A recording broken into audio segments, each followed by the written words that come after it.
Hello students, let's discuss the question. In this question we are given that the Tina had 20 meter 5 centimeter long cloth. She cuts 4 meter 50 centimeter length of cloth from this for making a curtain. So how much cloth is left with her? So we can say that the total cloth Tina have is equals to 20 meter and 5 centimeter. So the cloth she cut for curtain is equals to 4 meter 50 centimeter. So we have to find out the amount of the cloth left. So we can say that the cloth left is equals to the total cloth minus cloth cut for curtain. That become equals to 20 meter 5 centimeter minus 4 meter 50 centimeter. Here 20 meter and 5 centimeter can be written as 20 meter plus 5 centimeter minus 4 meter 50 centimeter can be written as 4 meter plus 50 centimeter.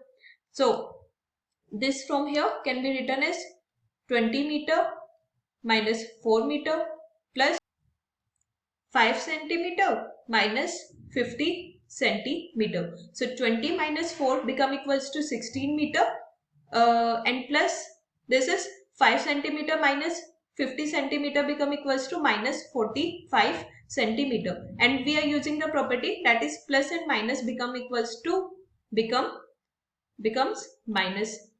So plus and minus become minus. So this from here become equals to 16 meter minus 45 centimeter. Now look, this is in meter and this in centimeter. So we are going to convert this centimeter into meter in order to subtract this value from 16. So we know that 1 meter is equals to the 100 centimeter. So 1 centimeter is equals to 1 divided by the 100 meter. We have to find out the value of the 45 centimeter in meter. So 45 centimeter become equals to 45 multiply by the 1 divided by the 100 meter. That become equals to 0.45 meter. So this from here become equals to 16 meter minus 0.45 meter. So we are going to subtract this from 16. So this from here 16 can be written as 16.00 and 0.45 written as 0.45. We are going to subtract this. Look, 5 can't be subtracted from 0. So we have to take 1. This is again 0. So we are going to take 1 from 66. So 6 become equals to 5. This 0 become equals to 10. So we are going to take 1 from this 10. So this 10 become equals to 9 and this 0 become equals to 10. So 10 minus 5 become equals to 5. 9 minus 4 become equals to 5. Point will remain as it is. 5 minus 0 is 0 and 1 become equals to 1. So we can say that this is equals to 15.55. So we can say that the cloth left is equals to 15.55 meter. So this is the answer to given question. So students, in order to solve this problem, we use the basic concept of decimals. I hope you understood the concept well. Thank you. Don't forget to like and subscribe.